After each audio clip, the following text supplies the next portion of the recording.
All right. Well, hello, podcast listeners and maybe YouTubers. I don't know if I'm putting this out there on YouTube or not, but this is Buck Benny, and of course, I have the Buck Benny podcast, and we also do the Judy Garland and Friends podcast. And I'm here with Mindy. Mindy has been with me. I don't know, what, 5 years now, 6, 7. I don't know. Oh my goodness, it You have would any be idea? almost that long. It would probably be close to 5 now. Yeah. Yeah, it's Yeah. been quite a Wow. while. And anyway, and so I thought, let's interview Mindy, and we'll throw it on there in the podcasts and things, and maybe throw it out there on YouTube, like I say, and just talk about Mindy and Judy Garland, because she does all my Judy Garland intros. She's done, I believe, really close to 100 of them, if not more. And we have like 5 or 6 left. So we'll cut this interview and kind of throw it on there. And so you'll hear us at the beginning of probably mostly Bing Crosby, because it's who she appears on the most, especially at this point in her career. There might be a couple other things, but mostly Bing Crosby. But anyway, I thought we'd start with Mindy by saying, so Mindy, how did you kind of, when we talked initially, we were talking about different things you could do, and you were kind of attracted to doing Judy. I was just wondering, how do you remember getting into Judy? Was it through Wizard of Oz, like so many of us did, or how did that go for you? Yeah, 100% Wizard of Oz. It was always, I believe in art. And correct me if I'm wrong, because it's been so long. But when I was a little kid, I felt like it was on at Halloween every year. It was like a yearly thing. It was a yearly thing at Halloween. Right, and they didn't release it on video for a long time after kind of videos were prevalent.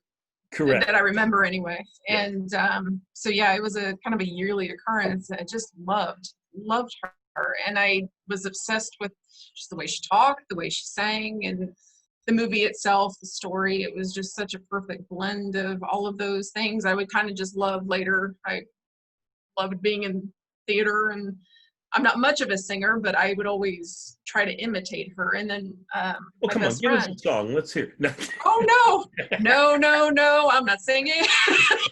Yesterday, all my colors seem so far away. Yeah. No way. So, not with allergies on top of not having talent. No way.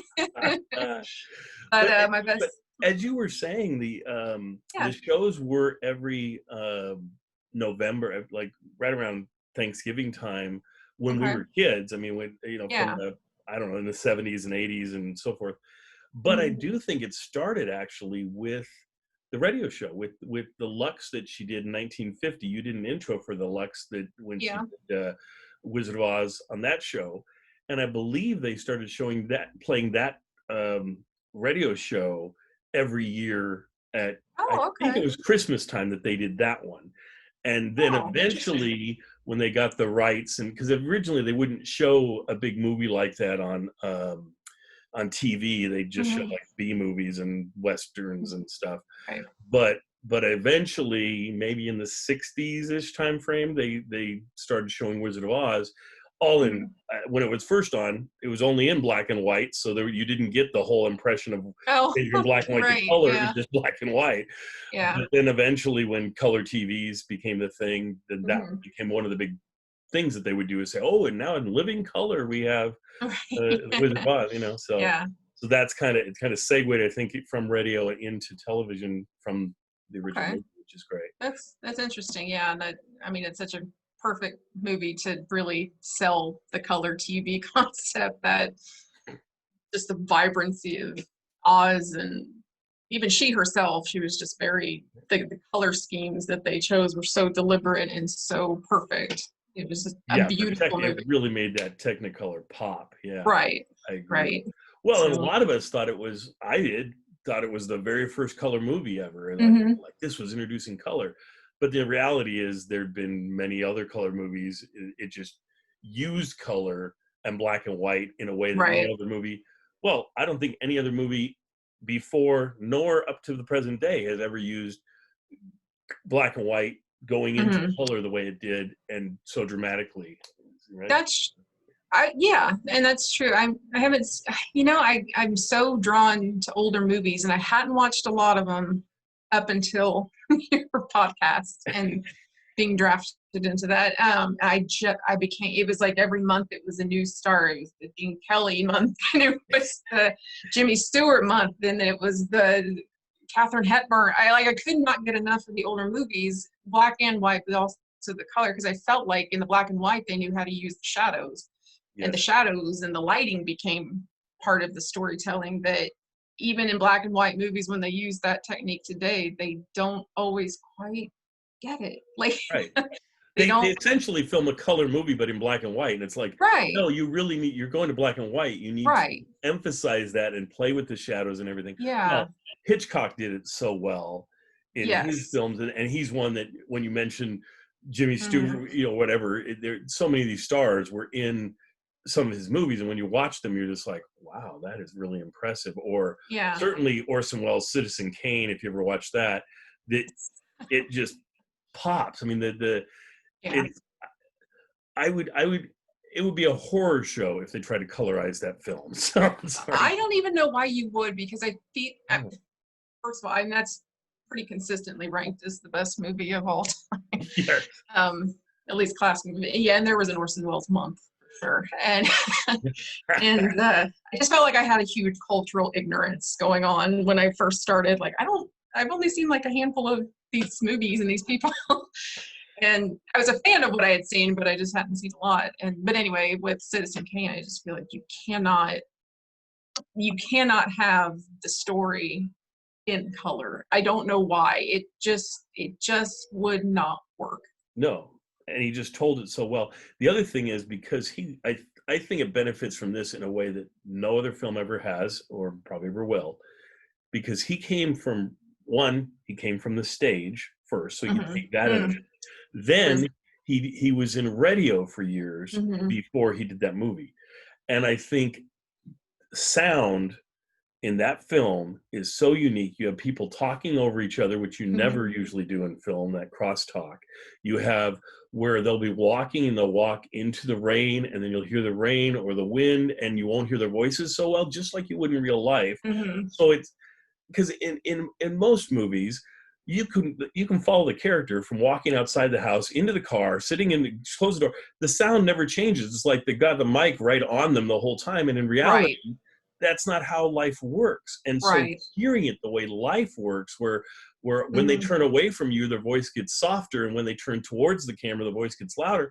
It just gives it that sense of realism that most films just don't have to that extent. And so the visual, the sound, I mean, my gosh, that's incredible, that film. That's a very good point, because that's something that always jars me in movies where it's like all this money and all this technology that they have today, the sound gets so weird. Well, they clearly thought they needed to add a line, and so you're seeing people from a little bit of a distance as the scene fades out, and then it goes from like what was clearly obviously an outdoor conversation where there's a little bit of air around them to a very closed in, very tight. Like, what are you doing?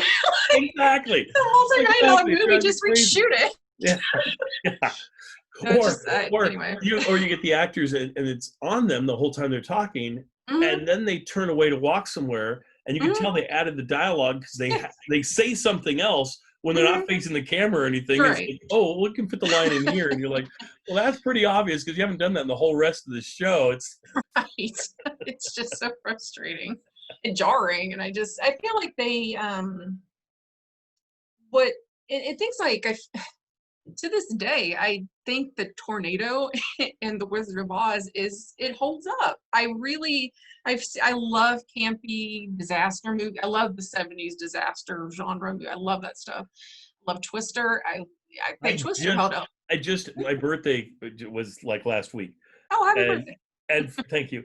And for my birthday, that my family will put up with me watching anything, so I can watch whatever I want. So I chose to watch the Poseidon Adventure. Yes. And I chose to watch Towering Infernos. Yes, I love those. I had a disaster day.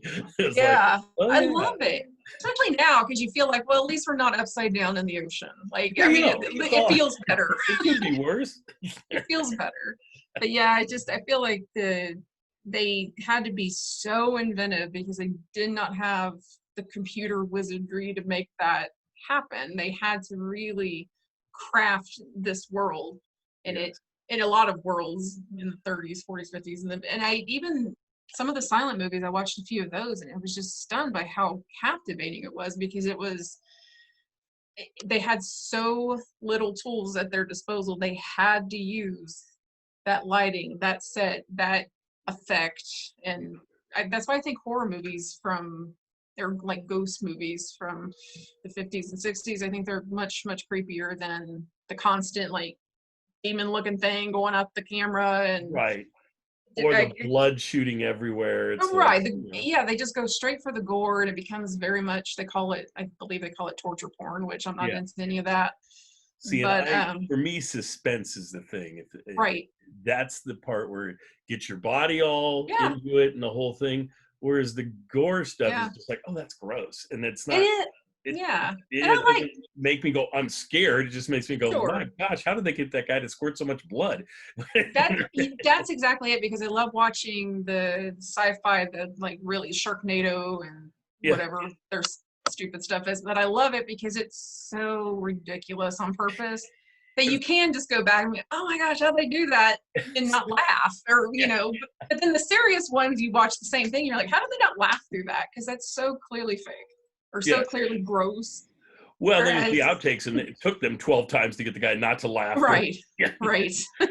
No, we got to clean up the set again. Okay, let's do it again. Exactly.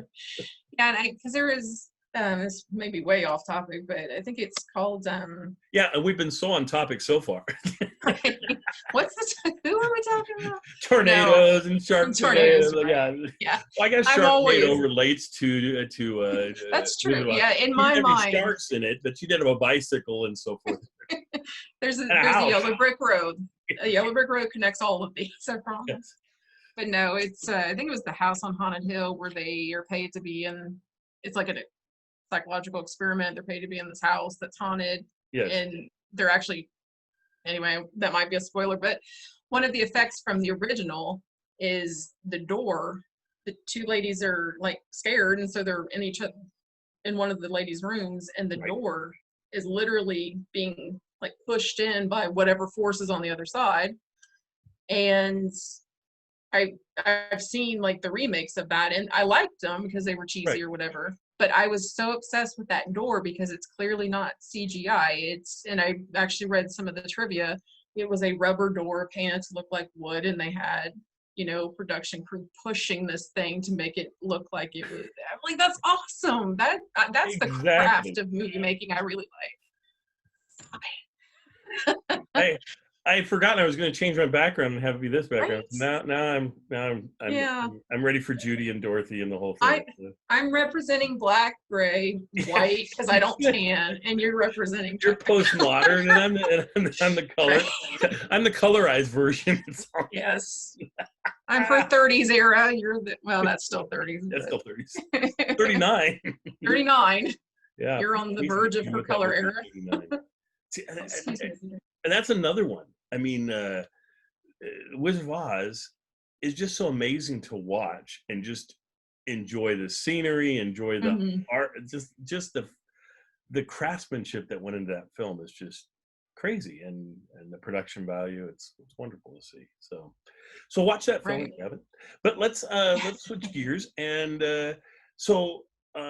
let's talk about how first you got into my podcast. So what happened, for those of you who don't know Mindy's history or my history of how this all worked? I will tell you what it was, and then Mindy will correct me if I'm wrong.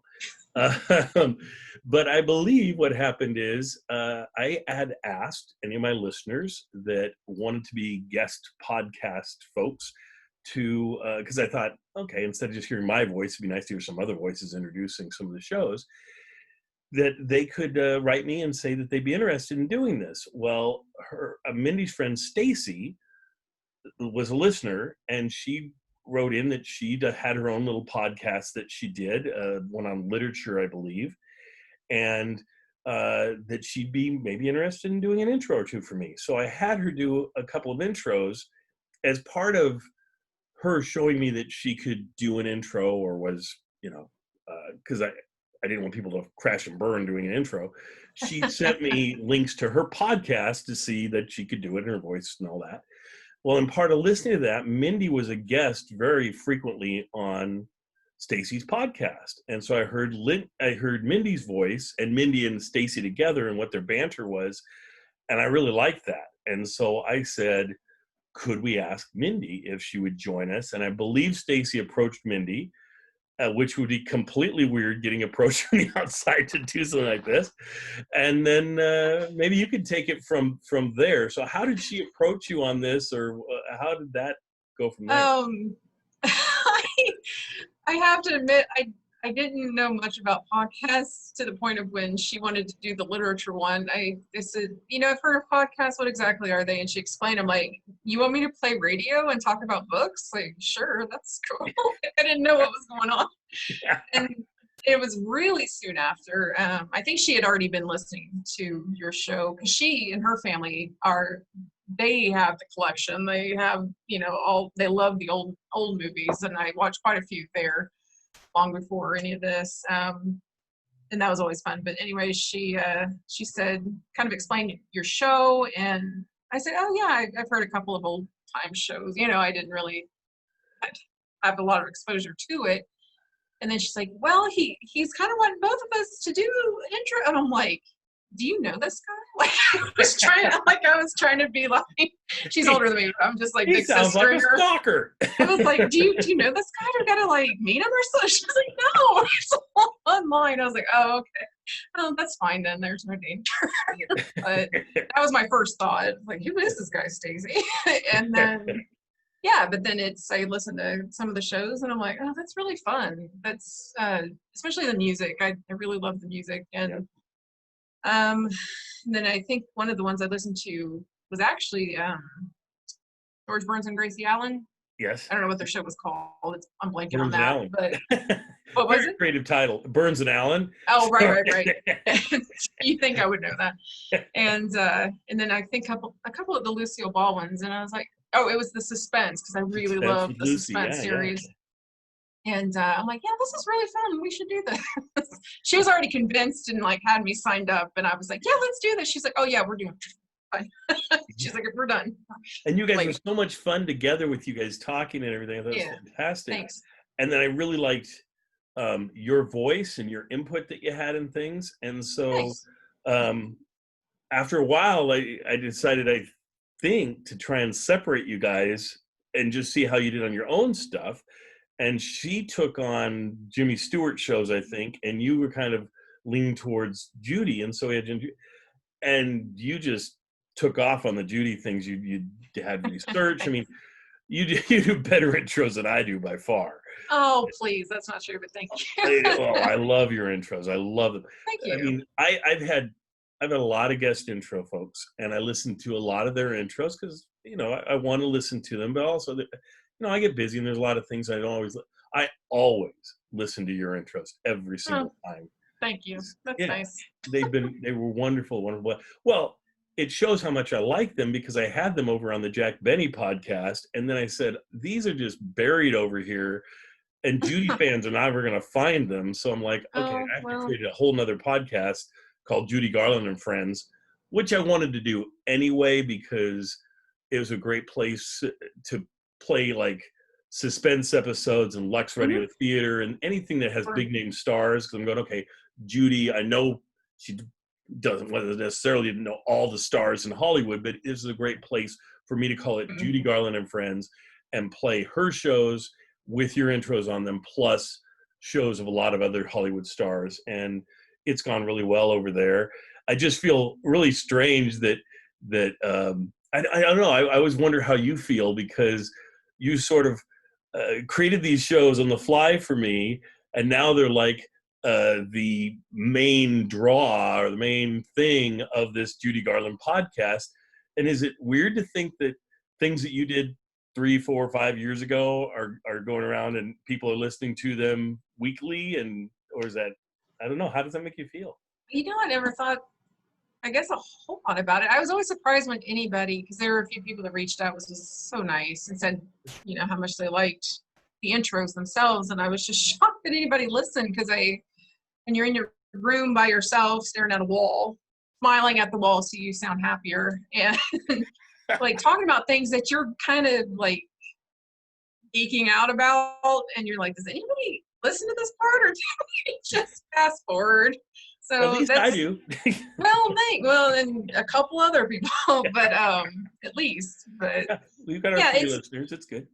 it's just nice that if anybody, I guess, listens to it, because I felt like there's so much that Stacy's brother is notorious for this, at least with me, of reading something and saying, you got to read this, so I have somebody to talk to about it. And I felt kind of the same way with the intros, like, oh, it's so good, I hope somebody like listens to it and feels XYZ, or thinks it's really interesting that this was happening behind the scenes.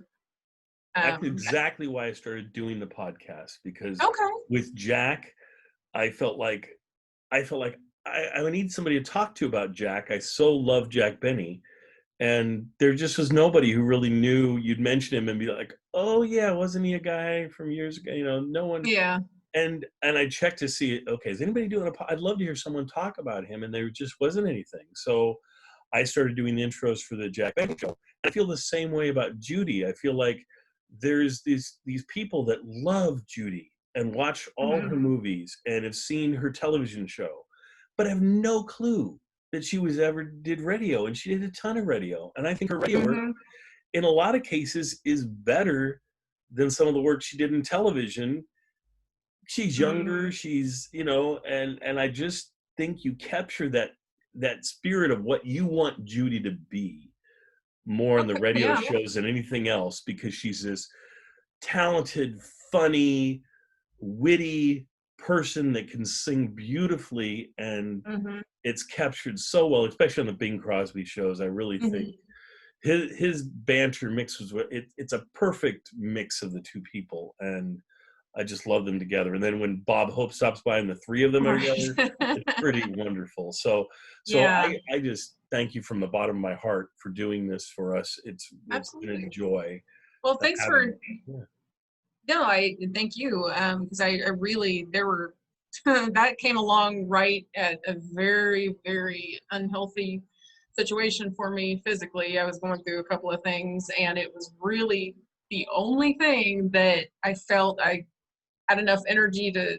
be creative and like enjoy something, and then go back to reality later. But it was kind of, in some ways, therapeutic to, obviously anytime you read into Judy Garland, there's all of the sad, but then to know those stories, or to read more about what she was going through, and then to hear how she turned it on and could power through it to give a good show, or to show up for a friend when Bing needed her, and Yeah. the host or whatever. It's like, well, yeah, I'm not a celebrity worshiper by trade. Like, I Right. don't get into a Right. lot of stuff, but with her, I felt like and I think this is her universal appeal. There is something so unvarnished about her. Somebody could be so professional, so talented, and never really miss. But then you have this sense that it's wide open, that everybody knows her flaws. She knew that they knew. And Yes. there was still so much love there, that she allowed herself to be vulnerable Yeah. with people, but still contribute in a meaningful way. I don't know. That might be a little too. I have a psychology degree, and that might Yeah. be a little too No, Freudy, that's good. I'm a school couchy, counselor, but so it all makes sense to me. Let's yeah. work out analyze this for a But while. it just spoke to me. There were certain, usually songs are what'll make me cry, but there were certain storylines that they did where I would just tear up, because I'm like, yeah, I feel that, I get that, because so much of what I was listening to was kind of designed to perk up, the troops overseas in World War II, Yes. which was horrifying. And, how do you make it better? And they just spent a lot of effort trying, and it just, universal themes came through, I think, that could be applied at any time, I think you're especially right. now, in our own Well, little and with bubble. her, I think one of the reasons that so many people are still impacted by Judy's story and Judy's life is that horrendous things happened to her, and a lot of them weren't of her doing. They were other Hmm. people doing it to her, telling from the time she was a young child, saying, "Take these pills; they'll make you go Yeah. get up for the performance. Oh, now you're too excited. We're gonna give you some pills to calm you down, and we're gonna." Hmm. So they essentially were taking this child and making this child into a drug addict in Yeah. so many ways, and and her going through her life and dealing with these situations and having issues in marriages, issues in lots of things, but the show must go on sort of Hmm. thing tied in with as she went on, she was trying to do her best for her kids and trying to you can empathize with so much of her life that I Hmm. think that's why so many people are drawn to it and she showed you can overcome things and I think that's what resonates and I think you doing all the podcasts and us following her on a journey from when the earliest podcast I think Hmm. she's like 15, 14. I don't know, she's young and Very, then yeah. up into the last ones in the early 1950s or she's Hmm. in her 30s at that point and her career unfortunately I mean I think she thinks her career is kind of starting to take off again which it is in Hmm. the performance and in the concert area but as far as film goes I really think she thought and a lot of us thought that when she did A Star Is Born, that Hmm. was going to be her new launching thing. It's a wonderful film, but it didn't get her. And then all of a sudden, it's 10 years later, and she hasn't done a film until uh, basically Judgment at Nuremberg, which Mm. is a totally different kind of role for her. Right. Yeah. And she just was Yeah. trying to jump into a different Hmm. setting, and she did a beautiful job of it. And Yeah. again, Hollywood didn't come calling for other roles like Nuremberg. Right. So to me, it just feels so sad for her in that she's trying to do these things. She's given so much of herself, and it Hmm. feels like they're just giving up on her and saying, Hmm. "You're done. Unless there's something that's perfect for you, and we really need you, then we'll use you for that one film. But then that doesn't mean we're ever going to use you again." It's like, Right. yeah, just sad. Yeah, because it is sad because I feel that if you or any kind of, I think what I found so interesting at the very beginning, Stacey and I were doing the Lucille Ball, I almost said the redhead, the redhead. The redhead, yeah, Uh, she's a famous redhead, yeah. yeah, and you were just, kind of curious if there were maybe modern feminist type themes that or if how we interpreted the humor of the 50s, kind of Right. typical housewife, you know, bumbling housewife kind of thing that got flipped on its head over the years. But I think with Judy, there's something, she has three main careers. I think a lot of people I've read kind of agree with that. It's, the child star, the young adult, where uh, Vincent Minnelli, he just was so in love with who she was and what she looked like that he kind of let her grow up where the studio was holding her back. Right. And then what you're talking about, as far as her movie career goes, she's Yeah. had this, A Star Is And so Born, you're and talking about like the Minnelli time frame when he yeah, was like, yeah, Easter parade, that sort of thing, right? exactly, where it was just a very glamorized and her Yes. makeup was changed to be a little more mature and she was allowed to be, a sexy woman versus the talented kid. Right. And then, but then this A Star Is Born and Judgment, she was allowed to be an actress. And I think, I mean, there's music in A Star Is Born, but that is just a phenomenal performance. And I don't think in modern times a star like that, first of all, would have been treated like that. First of Mhm. all, there's like probably a lot of laws that would have prevented what happened to her in the beginning, but she would have had so much clout. She would have been her own industry, like a Taylor Swift or a Beyonce, where it's nobody messes with them. Exactly. I think you're There's 100% lawyers, right. there's handlers, there's Yep. people that will they decide what their career looks like. And she did not, no matter how much talent she threw at the screen, they did not let her do really what she could have done. and Yes. wanted to do, and it was just frustrating. There's so much untapped potential Well, with I that think you're show. right. I think so many of the movies she's in and the things she does, you watch them and you go, if Judy wasn't in this, I wouldn't be watching this Yep. because the level of the show, it's B movie with Judy who's just acts beyond Hmm. what you should expect in that performance. And so you can watch nearly any movie that she's ever in and just be enamored with her performance in that film, no matter what the other actors were doing or no matter what the script was like or anything. And then when you came across a script like and a production like Wizard of Oz, like Easter Parade, it she blossoms even more. It's like she hits a Hmm. whole nother stage, and Right. it just no, it's a stage that you just don't see any other performers maybe even reach that level ever. Sure. Yeah, and Right. yeah, it's just crazy. It's, she was just extraordinary. I've Yes, just, and because they talk about generational talent, which she was, but it's like a century talent. Like yes, there's yes. just so, it's so rare.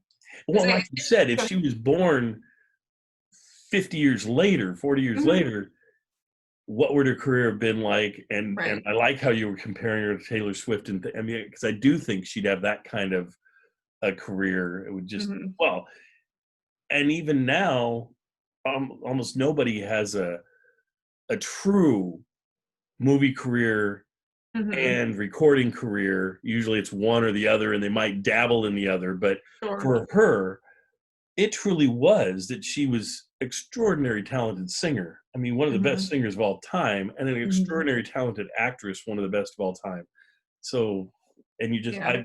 I can't think of anybody else I with those two things going that I'd put in the same level as her. There's just nobody. Exactly. And yeah, because and by no means meant to compare the singing talents of those people Right. with her, but it's just or even somebody like Barbara Streisand who kind of bridged that gap into the mega Yeah, I guess star. that would be the closest one I could think of would be Barbara to her. Yeah. Yeah, where it's just so much of what she wanted to do, she did, and everybody followed suit. And whether or not she was always nice about it is up for debate. But at the same time, there was, I think, people like Judy.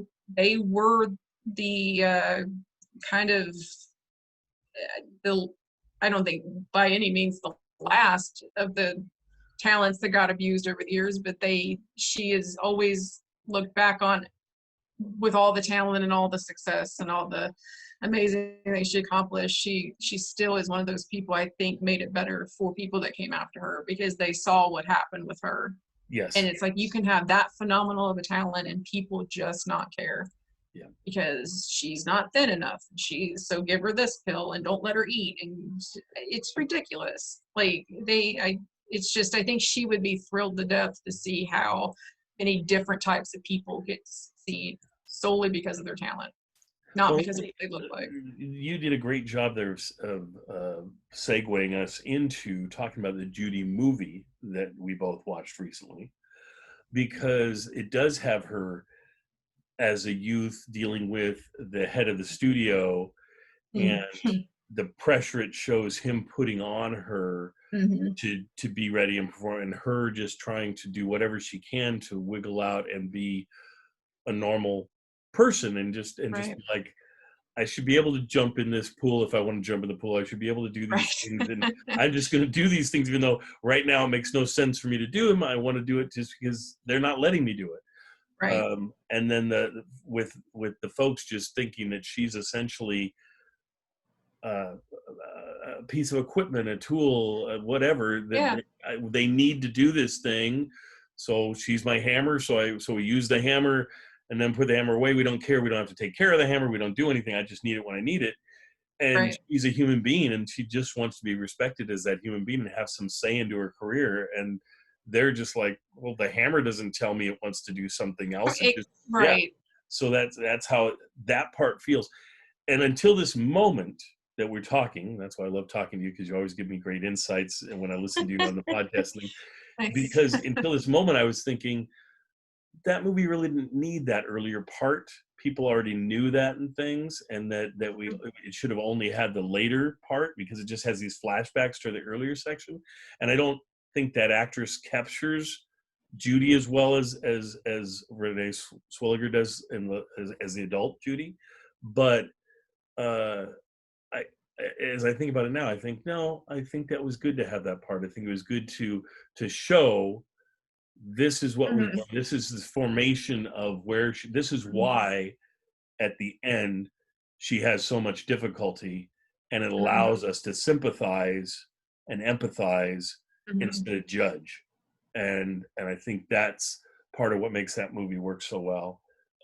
What do you think about the earlier scenes of Right. the movie? And yeah, Yeah, because I remember we briefly emailed about that because I was torn about that, but that's a very good point because I felt like it was necessary to show she wasn't just a random alcoholic. Like they literally created the right, issues that she ended up having. Not that she was perfect and maybe didn't have her own demons right, outside of all of that, but she was abused very early on and continuously. And I think it was, and not to, the actress is lovely. She didn't look like Judy to me, and she didn't have that vibrancy through the pain thing right. that Judy did. And I, Now, having said that, I'll throw this out there. I don't know of anybody who could really portray a young Judy correctly. I mean, she was a one right, of a kind young old Judy. There's multiple actresses who could probably pull that off. She pulled it I, off beautifully, and she deserved the award she won for it. But the younger actors, I have to give a pass because I just don't. I think you could do casting on that for a year and a yeah, half and not find the right person. right. And I was going to say exactly that because I think the young actress, I think she's a very good actress. It's just, I think, an impossible role. I really, I think she did as well as anybody would have done Right. because it's just so hard. And part of it too, because young Judy Garland is so iconic. And I think they took a risk to even show that part because of that issue. It's very hard to take somebody so because you can have these biography films where Jamie Foxx kind of looks like Ray Charles because you don't really. I mean, you knew what he looked like, but he wasn't like such a Yeah. yearly event that you looked at him.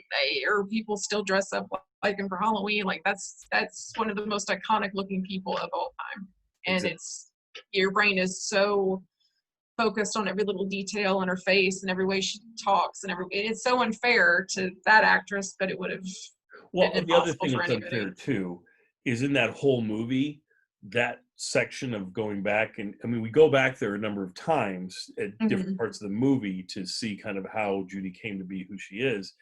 But if you add all those pieces up, it's probably not more than 20, 25 minutes of film. Right, And I don't right, know right, how right, much can you as an actress get across in that much right, screen time. right, It's just a little homage or a little right. taste of the past. That's a very good point, and that triggered for me. So thank you. Like one of the issues that I had, and that probably is part of it, where you see her so briefly at that age that it's jarring to go from current story they're telling back to the very important flashback, and most of it was true what they showed, or at least documented by Right. witnesses. And it would you don't get to sit in there long enough to really let her portray what is going on. So the fact that we're talking about her means she did enough of a good job that Right. you know, Well, we're and I will saying it say was there's valid to one have her there. one scene that really affected me, and stupid that affected me, I guess, but it just felt frustrating to me because it's a scene where I believe Mickey Rooney is in the scene with her, and he's eating a hamburger, I think, and she's got a burger, and you can see how much she wants to eat that burger and Mm-hmm. how much she wants to eat just a few fries or whatever. And the lady that she has in charge of her just will not let her, just refuses.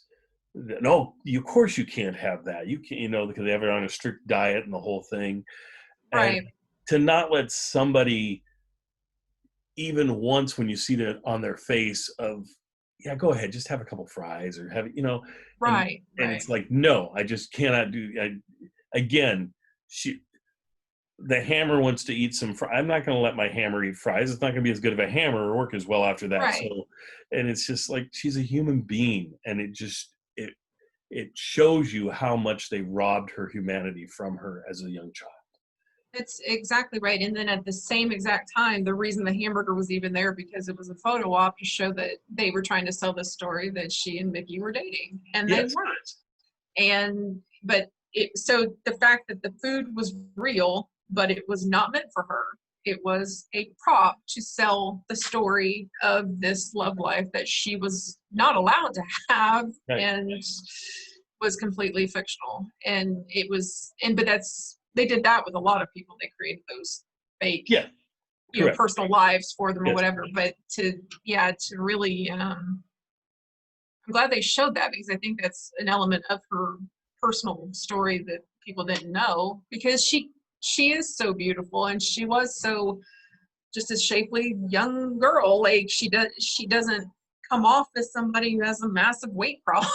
Like, no, no, but in their eyes, she was not perfect and beautiful, and so food was not allowed for her. right, Like that makes right. that it just makes you just stick to your stomach. Well, it also rubbed you a little bit that it gave you a little insight into Mickey wasn't held to the same standard. He could do things and eat things and do what he was going to do, Yeah, and they wouldn't be telling him not to do it. And then on right. top of that, it made you understand. So I guess that section was the movie was better than I gave it credit for, because it also Because you said, gave me an insight into he and her that I hadn't had before. Where it's Mhm. like it felt they did a really good job of making it feel like he cared for her kind of like a little sister or something. She kind of wanted a relationship with him, maybe, but that was not uh, even on his radar really. And that also the other piece I got that I thought was good in that is that he really wasn't like aware of the trouble. It's like he didn't have those troubles she had. Mhm.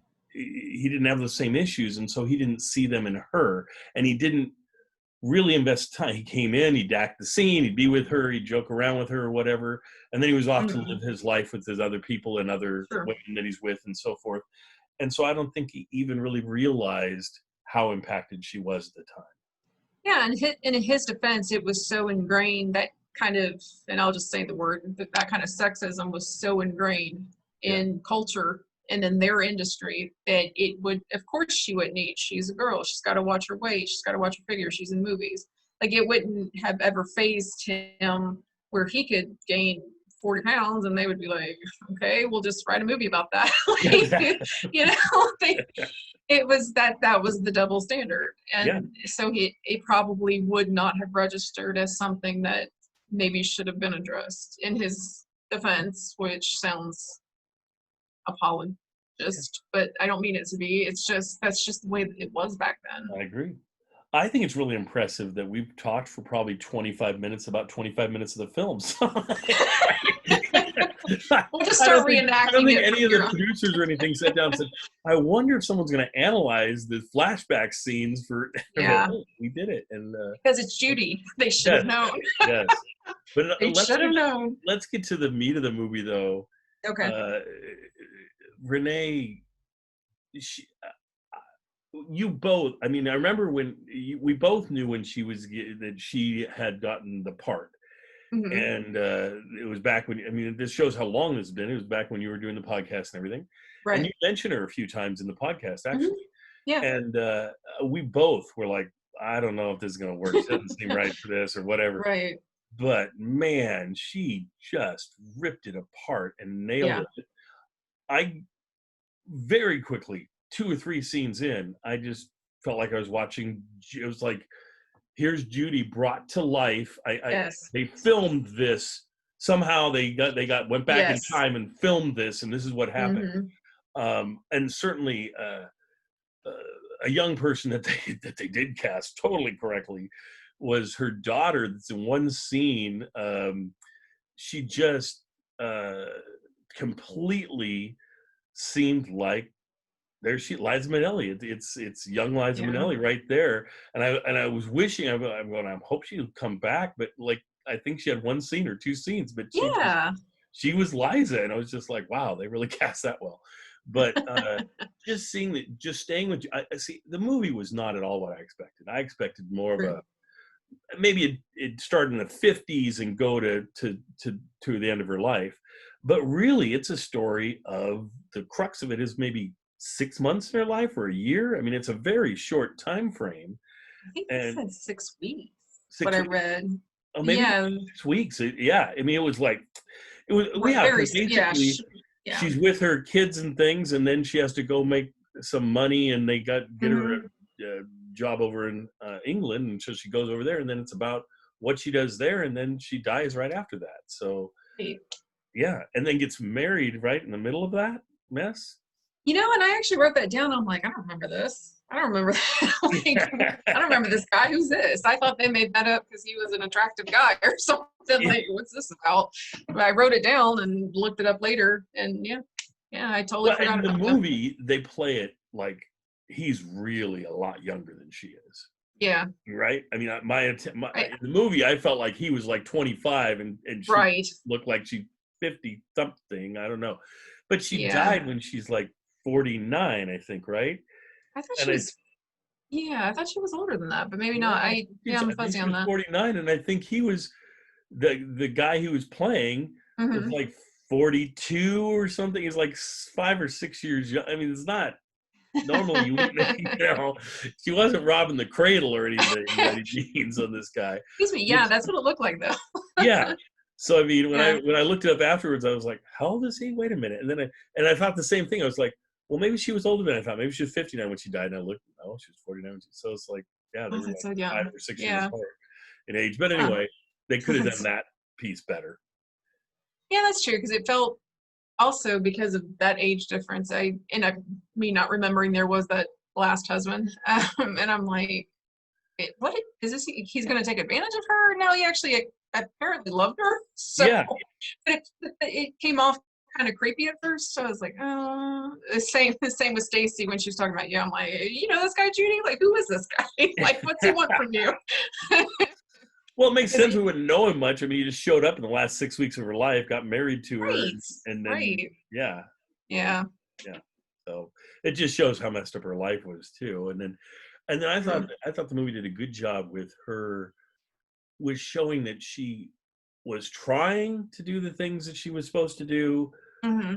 but so messed up in her head and everything. It was so hard for her to do Hmm. those things and be on every night. It definitely showed that some nights they almost, well, it showed them throwing things at her and things, which I Hmm. assume really happened. But Apparently, it did. Yeah. but then other nights they would love her, and she would give them a performance that was Hmm. I could see the people leaving and going, that was the best concert I've seen in my entire life. Sure. And I think that's probably pretty accurate. Probably you saw both. So crazy. Well, and that's the thing because I was so that was one of the moments. There's a few, but that was a moment that I kind of teared up because I'm like, did that actually happen? Because I'm thinking, no way that happened. Because even though she was having issues, or she may have put on a bad show or came on late, it's Judy Garland. Like they were there because I mean, Yeah. they loved So her almost more you're than saying we when they do were here. throwing things at her that you thought that Yeah, probably didn't. Yeah, I was thinking the same it thing. happened.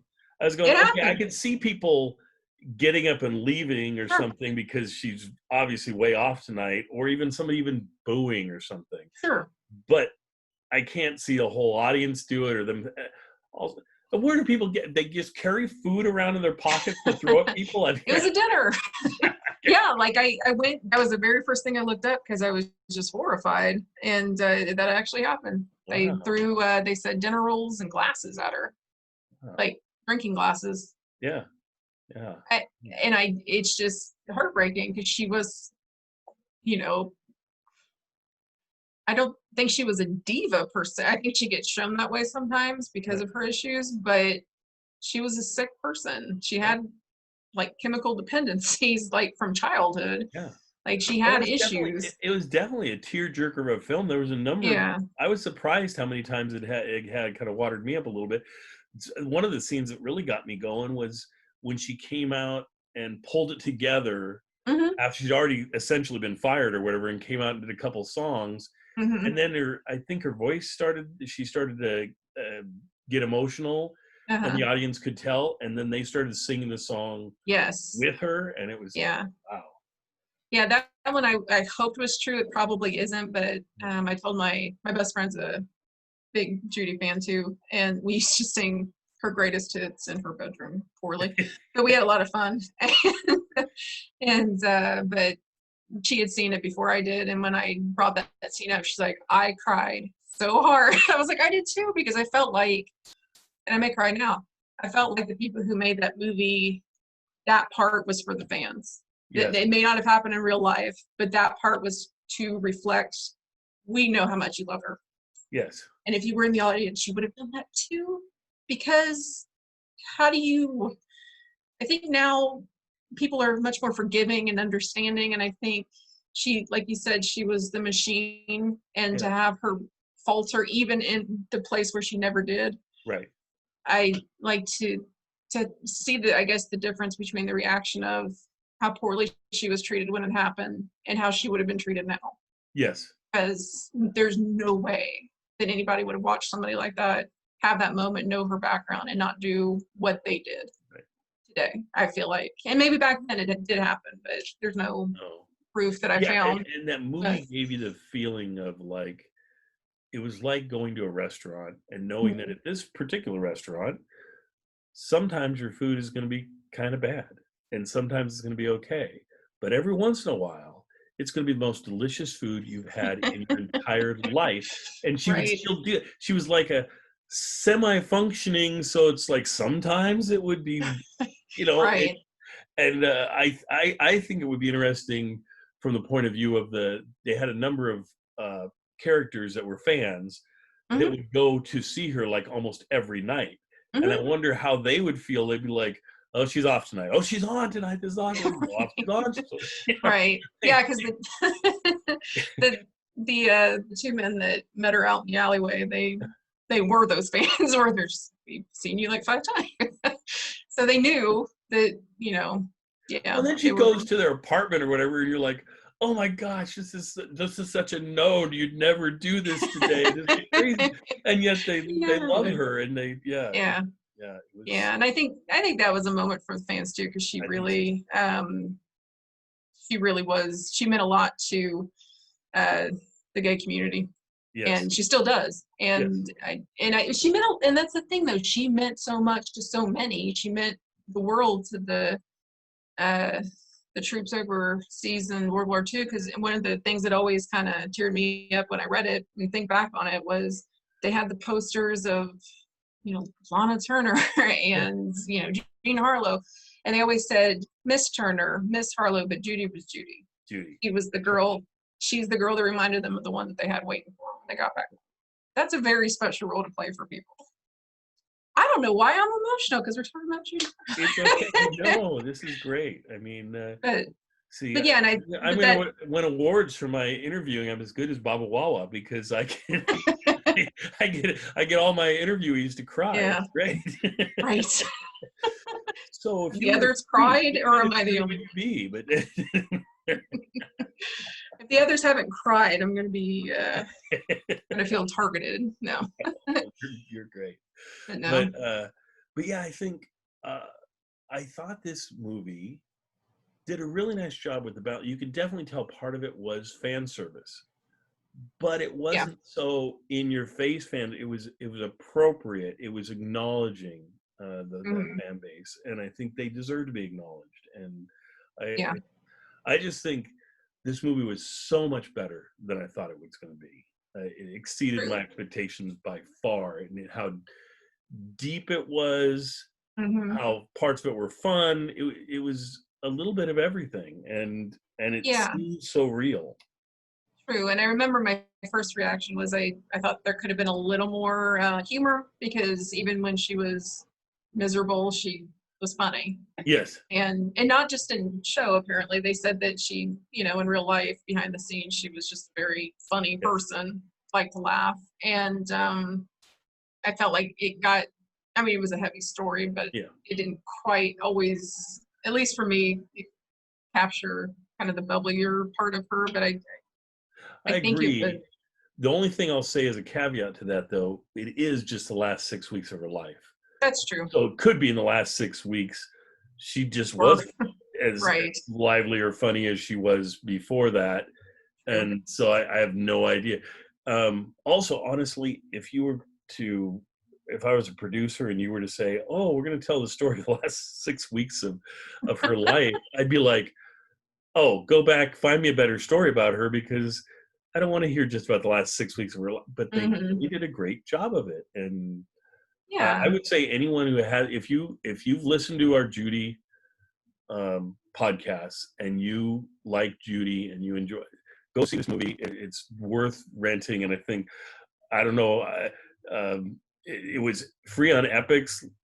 Last I checked, it was still on Epics, and on Amazon it was like $1 to rent it. So, and I Oh don't know if wow. it's still $1 or not, but certainly worth $1 for your time to see this Yeah, film. my Redbox had it, and I live in a place that's probably not like a big Yeah, Judy musical theater place, right, but right. they had it. They had it. Well, that's awesome.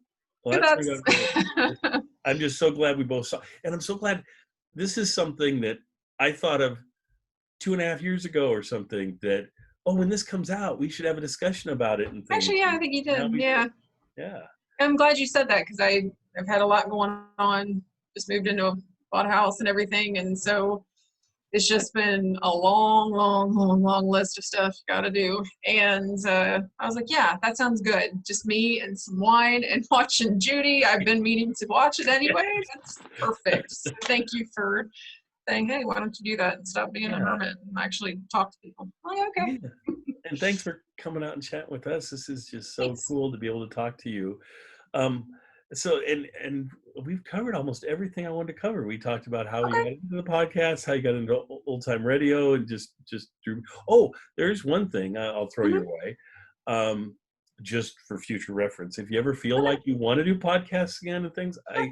I I was listening to one of yours where you're talking, and you said one of your favorite shows ever was Suspense or something. And I Oh, was thinking yes. it'd be cool for you to just and I had you guys do Suspense for a while. You did a number of episodes of Suspense, but Yes. they were I pretty much was throwing you all the female lead ones. Mhm. But I think it'd be fun for you to just do whoever turns up. This And one's- yeah, well, it's just kind of Yeah. cool because it could be Cary Grant, it could be, but they're pretty much all big name stars, Yeah. and getting your insights into them and things would be fun. Oh, But I would so love that. Yeah, I yeah, really would. Yeah. yeah. So And I'm all if you get settled to and a place where healthy. you're comfortable doing some more podcasts, then Yeah. feel free. But that's what I would suggest you do next. Would be maybe finish. There's like 5 Judies left, and Yeah, go I would back. love to do that. Yeah. Yeah, No, yeah, but then maybe switch gears to Suspense and do that because I think you would enjoy those, and there'd be lots to always, share with the audience. Yeah, yeah, always. I love suspense. yes. And I So do I. love like, yeah, I like the Twilight Zone type stuff. I just like that older, kind of more thrillery type thing. Well, and the fact Thrillery that they is more. have huge name stars, like Yeah, Judy was on there only once, and I you and I were know. both like, no, more than once, but it's okay. The one she's on there is good, Yeah. and it's just the hearing a star in a performance you've never heard them do before, Hmm. because they're not from any film, they're not any, they're written Yeah. specifically for those shows, and just hearing Cary Grant do a new thing instead of watching him in suspicion for the 47th time, Right. or Right. Jimmy Which is very Stewart good. and something. Yeah, yes. Yeah. There's all these films are great, but it's just Yeah. to hear something new that they've done or new to you Yeah. is pretty cool. So It really was. Yeah, I absolutely loved. I think that was the first time I heard Lucille Ball probably do anything other than her show, right, but then also a couple of her movies where it was, yeah, yours, ours, and theirs, or whatever yeah, yeah, that. yeah. Yours, mine, and Yeah. ours, whatever. Yeah, Thank you, yeah. Stacy. If she hears this, she'll be like, "Watch that again." Anyway, Cheaper by a but half dozen or something. I don't know. yeah, that too. But yeah, on Suspense, it was just she just got to be kind of this tough girl in a weird situation. Oh, it was just interesting. Like you Yeah, said, it's nice to hear them So, and that's why I like radio. The shows that I started listening to, I'm like, this is really fun because it just gave that either half hour to an hour of them to just do something different. It didn't cost a lot in production. They just had to show up and use their talents, and Well, can you sound imagine, effects took care of the rest. you can see why Judy and Jimmy Stewart and so many of the actors from the movies Mhm. will say they loved to do radio, because you get a movie part and you're dealing with that movie and the producers and the director, and Mhm. you're filming, and it's a year, can be a year of your life taken up by this thing. Sure. Whereas you're invited to do suspense, you go show up, probably some you show up in the morning or something, do a read through of the thing, and then just do it, and you're done. And yet, as an actor, it's a challenge to do.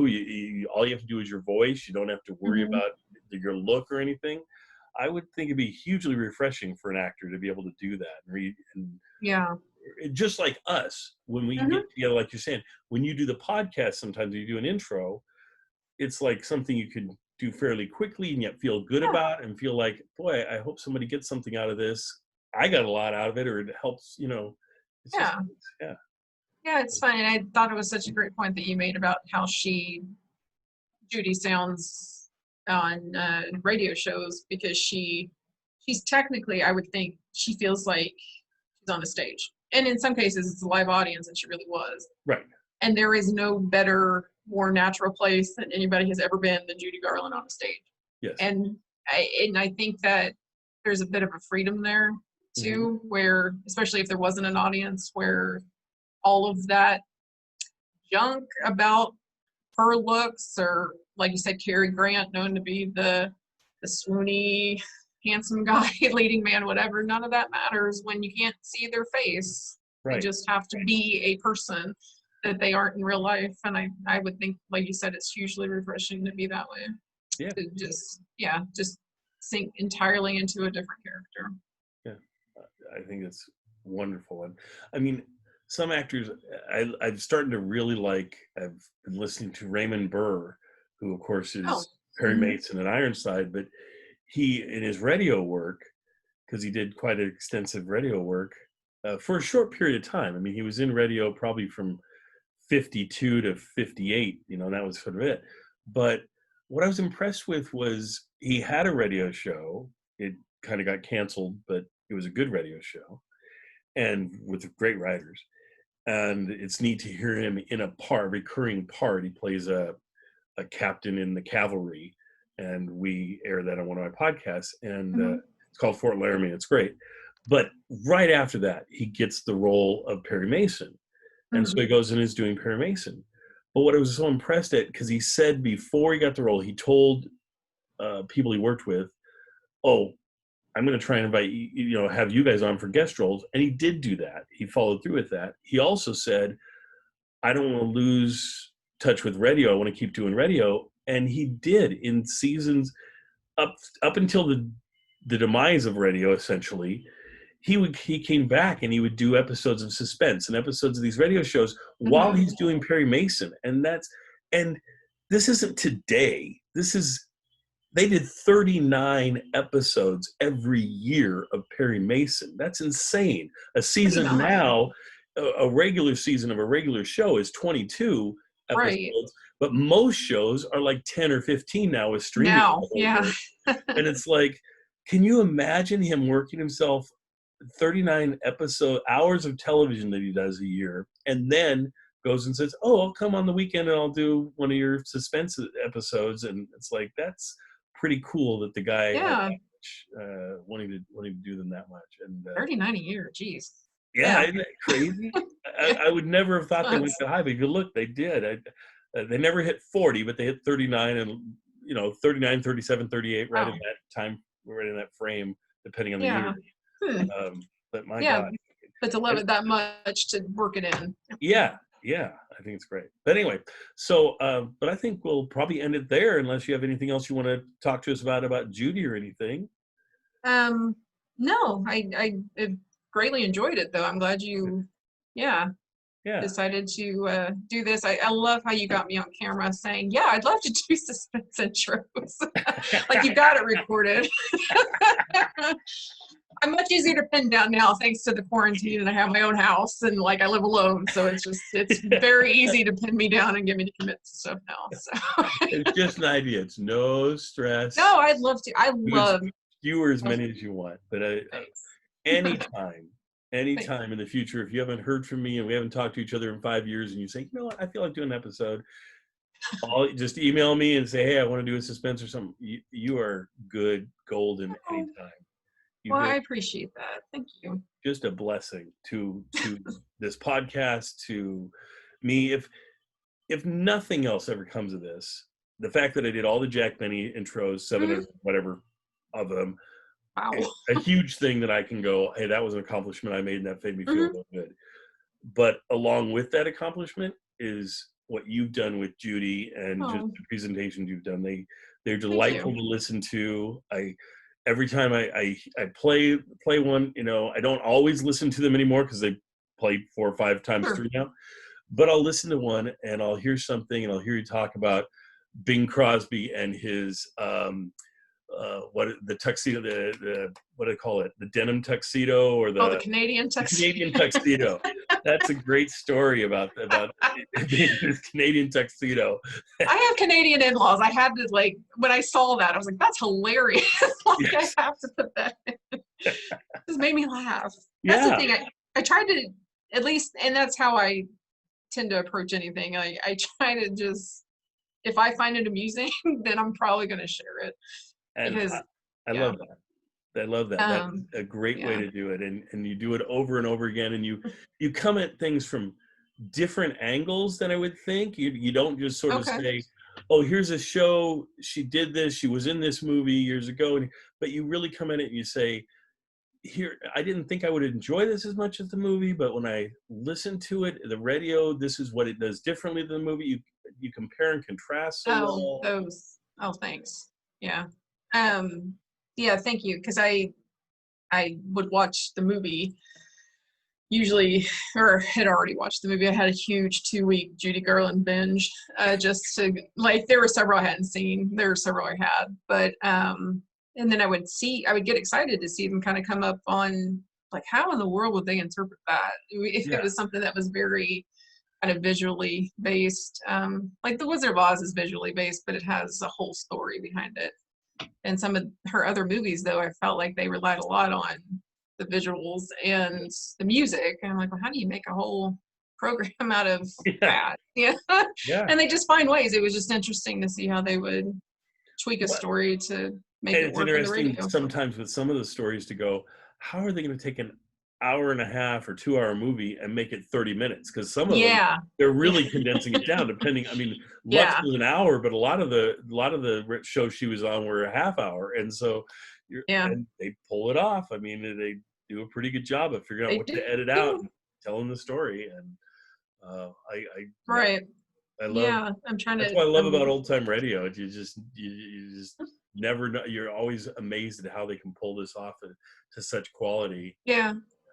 Yeah. It's true. Yeah, there is a quality to it that I think there was obviously, but it feeds into the whole experience of it's live, and to know that to be reminded of it being live. Much like I'm a fan of Carol Burnett, to have those moments where they do break, or they do have the giggle, or they do like Judy and Bing and Bob Hope, like you're saying, they always had at least one or two of those moments where it's just the wall is broken and Yes. you reminded that they are performers. And but it's just I just love I feel like those moments of imperfection show how much time, effort, and quality you're getting out of these shows. I feel like they put so much talent into them that they could afford the occasional slip up, and it Yes. somehow enhances the experience rather than detracts from it. Well, the I one of love. those that always comes Go ahead. across to me is the Judy, when Judy's on Thanksgiving with Bing, and they're talking about him looking at her eyes, but they're supposed to be talking about looking at the barrel the gun that she's got down the barrel of her gun, and she's like, "You're not looking. Those aren't my eyes. You're not looking at my eyes. You're looking down my." And then and she's supposed to say barrel of the gun, but she like doesn't say it right, and then the Right. audience all thinks he's looking down her shirt, and Right. and they both start cracking. I mean, it's Yeah.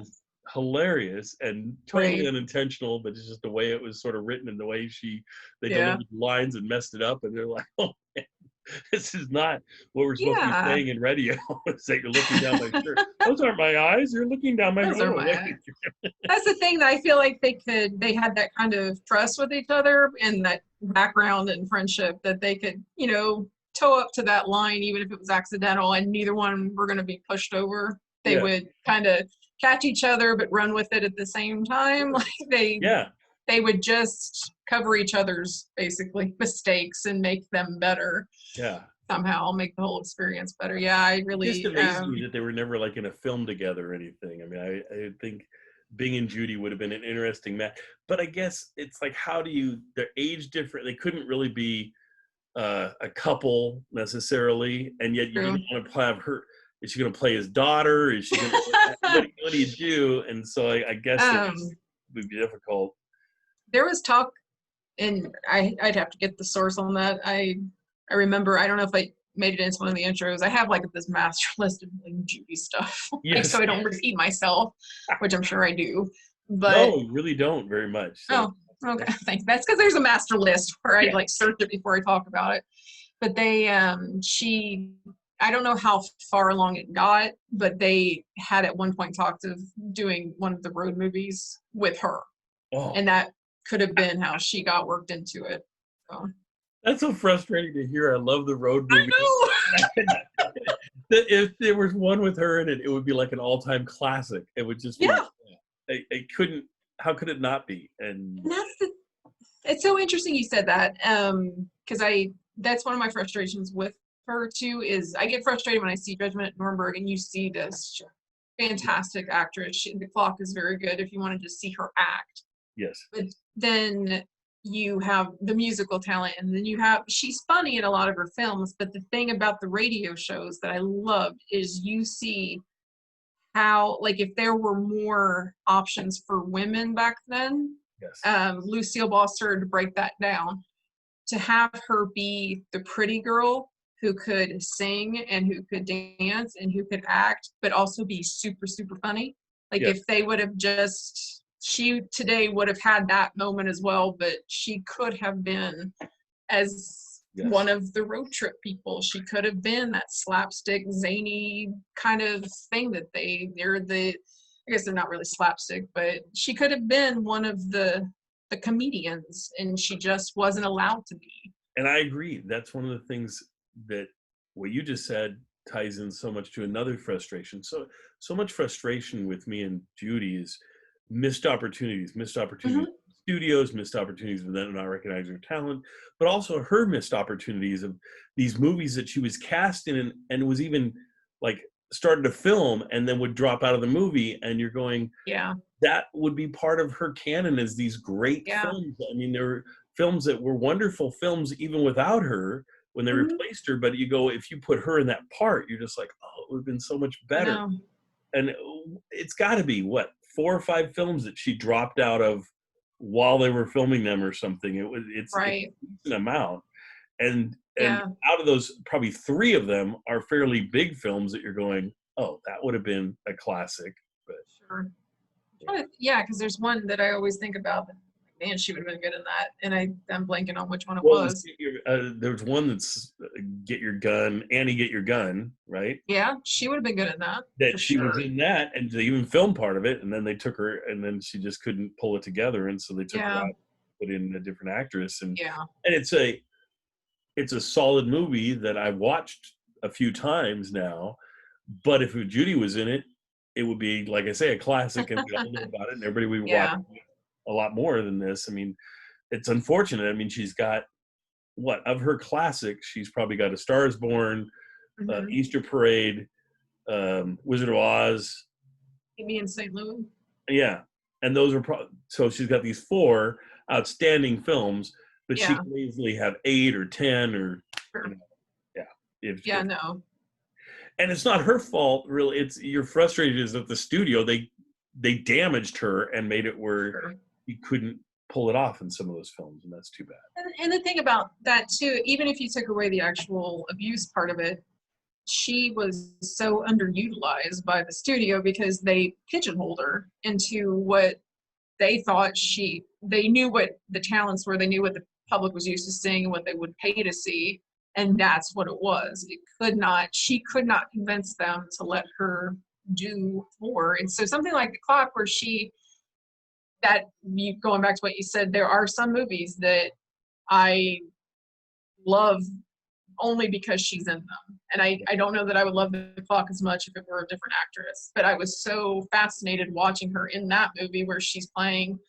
It's a very, I think, like based in a 24-hour day romance, and it's very melancholy, and she's just allowed to be in her own skin and just And she breathe doesn't and just sing at feel all, it. I don't believe, in that film. No. Yeah. And it's funny and it's sweet, and it's very much just a romantic kind of almost an experimental movie for her, and it wasn't a huge success. And so get back to singing, Judy, like, because it's anytime she tried to step out of that, if it didn't just make huge amounts of money, they just wouldn't let her keep doing it. Well, they knew that they could make all this money from her, but the sad part is, without her, they would have made that film. It probably would have done a little worse than her having Mm, her in it.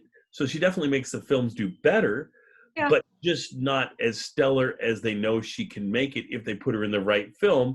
And so right. what it tends the studios to do is just keep steering her in that same thing. Oh, Yeah, we do a musical with her in a big scale. This will be great, and she yeah. can pull us off with some humor mixed in, and and where she's the girl next door Mhm. character, that'll make us bucks, and Yeah. it I just think has our beyond that.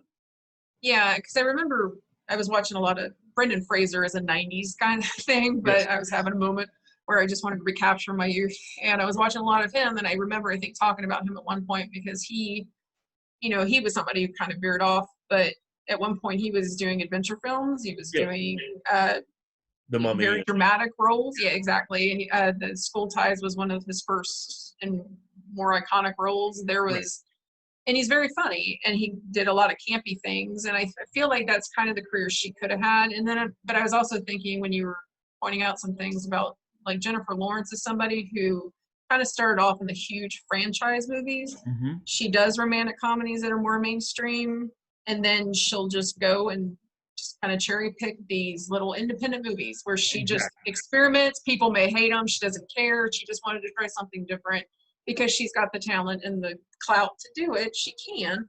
Yep. That's the kind of career that Judy Garland missed out on because Yes. of the era that she was in. That's Exactly. That Yeah. is sad because you're right. That's exactly what I was going to point out. So many stars now that are big names, George Clooney's, that kind of folk. They do a big movie and then they follow it up with a little independent movie, then Yeah. a big movie, then a little movie, just to keep themselves fresh and to keep things going. And the studios allow that to happen. Back Yeah. then, they just didn't allow that to happen. And Right. if they did, I think she would have been much happier and she would have produced much better for them over time, and they would have got more big films out of her Hmm. and forcing her to only do those big films and not allowing her to do any of the little uh, character pieces that I think she would have enjoyed doing, Yeah. like The Clock. And it's just too bad. It is. Yeah. There's But always a tinge of sadness there. yeah, there is. Yeah. But on the plus side, Sure. her radio career, unlike her movie career, uh, is rewarding throughout, and she does a beautiful job throughout the radio Mhm. career, and there was no pressure on her or anything like that. And she Mhm. does do a wide variety of things. She does do The Clock in Mhm. Yeah. on radio. She gets a chance to do Cinderella on radio. That's kind of cool. Oh, right. Yeah. Cinderella, and there's a number of roles that she does and then she gets to be with Bing a number Mhm. of times. There's hours and hours and hours of her with Bing, and we Mhm. if you only expose yourself to the movies, you never get a chance to enjoy that relationship that they have.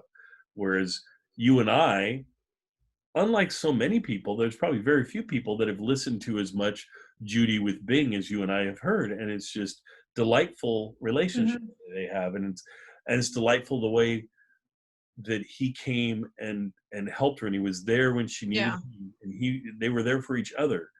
I believe one of her performances was just a very short time after she tried to kill herself, and she Yes. still had a cut on her neck and things, and but came and performed, and he prepped the audience for that, and Mhm. that he wanted them to really embrace her, and they really did, and that's a beautiful Yeah. story. I mean, that right Yeah. there, her relationship with Bing and Mhm. that arc of her. Here you go, Hollywood, if you're listening. That would be a really cool movie. That would be a great movie, and Oh, a chance to that's show Bing in a different light, show yeah. Judy in a different light, have them how they interact together, but show how he helps her through that time. I think that would be a delightful film. That's brilliant. You know what? Yeah, that's a very good idea. And that's the thing. I think you can make 40 different Yeah. biographies of her life. But the Bing Judy thing is actually something I really have enjoyed because sometimes when you don't grow up as a kid and obsess over details about certain cultural things, like I knew who Bing Crosby was, I knew who she was, but in my mind they never crossed Yes. because I never saw them in a movie together. And Right. so the fact that I saw that, I'm like, why was she on the Bing Crosby show so much when I first saw the list? I'm like, oh goodness.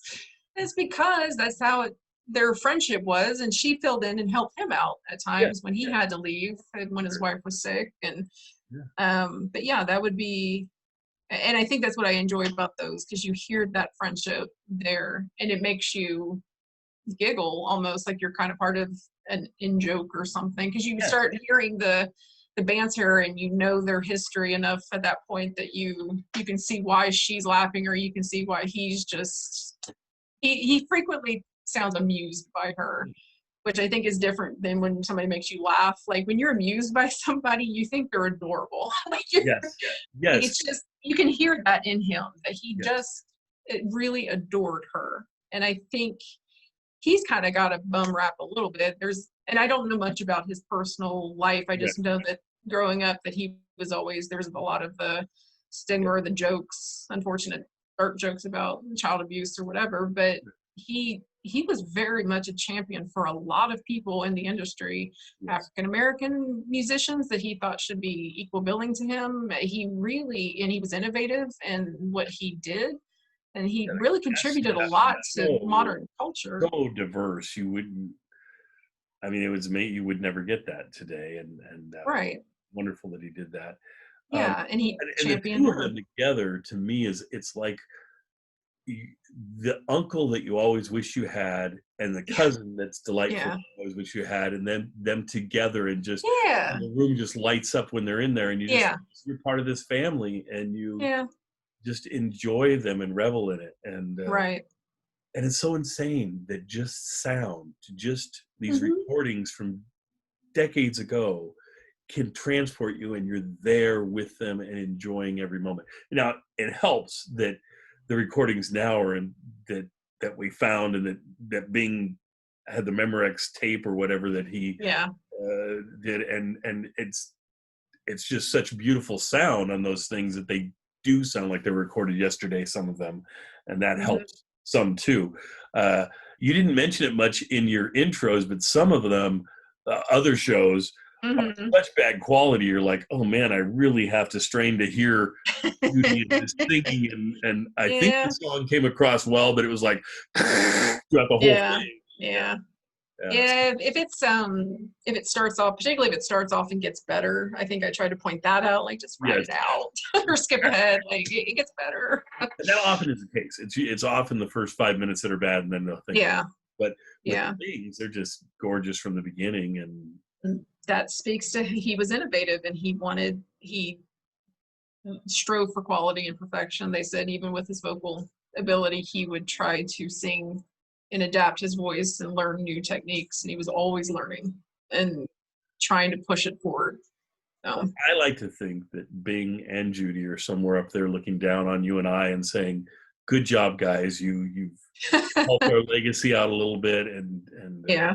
maybe put us out there a little more than we would be otherwise." And I hope, I hope that You they know, like that. and I there are people, there's just here and there where I watched these documentaries, and I think one of them was Bob Ross. And I said, I would really hope that somebody like him, who still to this day, long after he's died, brings so much joy to people that he gets to wherever he is, and I assume it's a very good place, that he can Yes. look down and see that joy that he brought people and know how much he was loved.